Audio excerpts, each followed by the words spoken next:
اللہ وملائکتہ یصلون علی النبی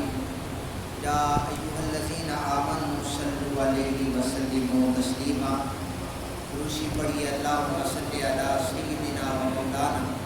محمد وعلی آل سیدنا و مولانا محمد مبارک وسلم وصلی علیہ۔ ہماری آج کی گفتگو کا عنوان اذان اور اس کی فضیلت کے حوالے سے ہے۔ نبی اکرم صلی اللہ علیہ وسلم نے فرمایا، حضرت ابو ہریرہ رضی اللہ تعالی اس حدیث پاک کے راوی ہیں، جو فرماتے ہیں کہ اگر لوگوں کو معلوم ہو جاتا کہ اذان اور پہلی صف میں کس قدر ثواب ہے، پھر پہلی صف کو یا اذان دینے کے لیے قرآن اندازی کے علاوہ کوئی اور رستہ ہی موجود نہ تھا۔ اگر جان لیتے کہ نماز کے لیے پہلے آنے کی کتنی فضیلت ہے تو ضرور ایک دوسرے سے آگے بڑھنے کی کوشش کرتے، چاہے وہ خود کو گھسیٹ کر مسجد میں لے آئے۔ میں اکثر یہاں پر دیکھتا ہوں، مجھے تقریباً 1 سال ہونے لگا ہے، ایسے نمازی بھی ہیں، بالکل آپ کے سامنے کہہ رہا ہوں، 1 سال میں نے انہیں کبھی پہلی رکعت میں شامل ہوتے ہوئے نہیں دیکھا۔ جب بھی میں نے سلام پڑھا ہے 2-4 وہ بندے مجھے 1 سال ہو چکا ہے وہ کھڑے ہوتے ہیں، پہلی رکعت میں وہ شامل نہیں ہوتے، انہیں فضیلت کا بھی پتہ ہے، پڑھے لکھے لوگ ہیں۔ نبی اکرم صلی اللہ علیہ وسلم نے فرمایا تمہیں پہلی صف کی فضیلت کا پتہ چل جاتا، قرآن اندازی کے سوا کوئی رستہ ہی نہیں تھا۔ اور ہم ہیں کہ ہم لیٹ آتے ہو، ہمارے گھر یہ قرب و جواب میں جتنے گھر ہیں وہ قریب ہیں، ہم آ سکتے ہیں جلدی، ہم نے آخری 5 منٹ میں آنا ہوتا ہے، محفل ہو تو چلو محفل ہے، لنگر کا مسئلہ ہوتا ہے، لیکن یہ نماز کا مسئلہ جو ہے اس پر نبی رحمت صلی اللہ علیہ وسلم نے زور دے کر ارشاد فرمایا، اور اس کے ثواب کی جو کیٹیگریز ہیں وہ نبی رحمت صلی اللہ علیہ وسلم نے بتائی، اونٹ سے لے کے انڈے تک حضور نے کیٹیگریاں بیان کی۔ اس لیے کوشش کریں کہ آپ پہلی صف میں آئیں، پہلی صف میں آنے سے مراد ہے گھر سے جلدی نکلیں گے، پہلی صف میں آئیں گے، پھر اس سے بعد یہ ہے کہ پیچھے آپ کرنا بیٹھیں، پہلے صفوں کو مکمل کریں، اس کے بعد آپ کو اللہ تعالیٰ آپ کی نیت کے مطابق بہتر اجر و ثواب عطا فرمائے گا۔ حضرت عبد الرحمن بن ابی صعصع رضی اللہ تعالیٰ عنہ اپنے والد گرامی حضرت ابو سعید خدری رضی اللہ تعالیٰ عنہ سے روایت کرتے ہیں کہ میں دیکھتا ہوں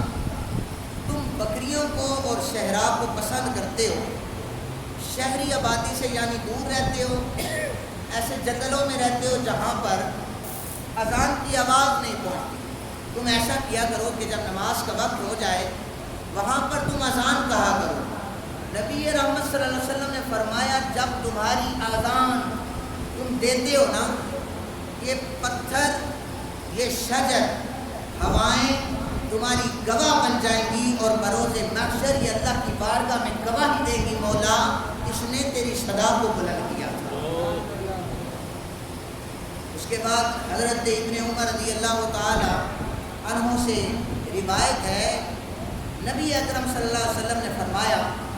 اذان کہنے والے کی وہاں تک مغفرت کر دی جاتی ہے جہاں تک اس کی آواز پہنچ رہی ہوتی ہے، اور تمام تر اور خشک جو اس کی آواز کو سن لیتے ہیں اس کے قبر میں جانے تک دعائیں مغفرت کرتے رہتے ہیں۔ حضرت براء بن عازب رضی اللہ تعالیٰ عنہ سے روایت ہے کہ نبی اکرم صلی اللہ علیہ وسلم نے فرمایا کہ بے شک اگلی صف والوں پر اللہ رحمتیں نازل کرتا ہے اور فرشتے درود بھیجتے رہتے ہیں، یہ اگلی صف میں آنے والوں کے لیے۔ حضور نے فرمایا والمؤذن یغفر له مدى صوته وصدقه من سمعه من رطب ویابس وله اجر من صلى معه، مؤذن کی آواز کی انتہا تک اس کی مغفرت کر دی جاتی ہے، اس کی آواز سننے والی ہر خشک و تر اس کی تصدیق کرتی ہے اور اس کے لیے دعائیں مغفرت کرنا شروع ہو جاتی ہے۔ حضرت انس رضی اللہ تعالی عنہ سے روایت ہے اب پھر مؤذن کی فضیلت سن لیجیے کہ کتاب الصلاۃ سے اذان اور پہلی صف میں آنے کی فضیلت میں بیان کر رہا ہوں، اور یہ بڑا ہی خوبصورت جملہ ہے اور یہ دل کی تختیوں پہ نوٹ کرنے والا ہے، لیکن سننا ہے غور سے۔ نبی اکرم صلی اللہ علیہ وسلم نے فرمایا رحمان کا دست، اللہ کا ہاتھ مؤذن کے سر پر ہوتا ہے، جو اذان دیتا ہے اس کے سر پر اللہ کا ہاتھ ہوتا ہے، اور بے شک اس شخص جس کے سر پر اللہ کا ہاتھ ہو اس کی مغفرت کر دی جاتی ہے۔ اللہ کے ہاتھ سے مراد ہے کہ اللہ کی رحمتیں بے شمار اس پر نازل ہو جاتی ہیں، اللہ اپنی شان کے لائق اس پر کرم فرمانا شروع کر دیتا ہے۔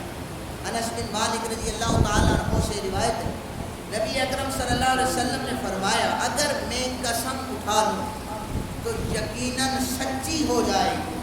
بے شک بندگان خدا میں سے خدا کو سب سے زیادہ محبوب بندہ وہ ہے جو مسجد میں جا کر اذان کی آواز کو بلند کرنا شروع کرے۔ اور حضرت عبداللہ ابن عمر سے مروی ہے کہ 3 شخص ایسے ہیں کہ اگلے پچھلے آنے والے سارے ان لوگوں پر رش کرنا شروع کر دیں گے، فخر کریں گے کاش ہم بھی ایسے ہو جاتے۔ وہ کون سے ہیں؟ ایسا غلام جو اپنے آقا کی بھی خدمت کرے اور نماز کا وقت جب آ جائے تو اس اللہ رب العزت کو بھی راضی کرے، اس غلام پر اگلے پچھلے آنے والے سارے رش کریں گے کہ کتنا اچھا انسان ہے، کتنا نیک انسان ہے۔ دوسرے نمبر پر فرمایا وہ آدمی جو لوگوں کی امامت کرے گا اور مقتدی اس پر راضی ہوں گے، اس پر بھی اگلے اور آنے والے لوگ رش کریں گے کہ کتنا پیارا انسان ہے کہ اس کے مقتدی اس پر راضی ہیں۔ تیسرے نمبر پر فرمایا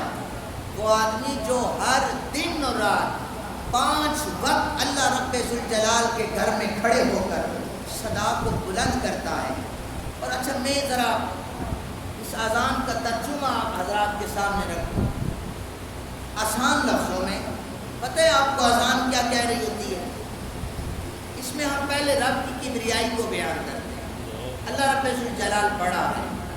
گواہی دیتے ہیں، پھر ہم یہ کہتے ہیں مفہوم میں ذکر کر رہا ہوں کہ اے اللہ کے بندو اور اے نبی رحمت صلی اللہ علیہ وسلم کے غلاموں۔ حضور صلی اللہ علیہ وسلم کی نبوت کا ذکر بھی ہے اور اللہ کی کبریائی کا ذکر کیا ہے، اللہ کے بندو نبی کے غلاموں، حیا علی الصلاۃ، آؤ نماز کی طرف، حیا علی الفلاح، آؤ کامیابی کی طرف۔ یہ کتنے پیارے جملے ہیں کہ اللہ کے بندو اور نبی کے غلاموں آؤ نا نماز کی طرف، آؤ فلاح کی طرف، اسی میں فلاح ہے۔ دعا کریں اللہ تعالی ہم سب کو عمل کرنے کی توفیق عطا فرمائے۔ وما علینا الا البلاغ المبین۔ آمین۔ اللہم صلی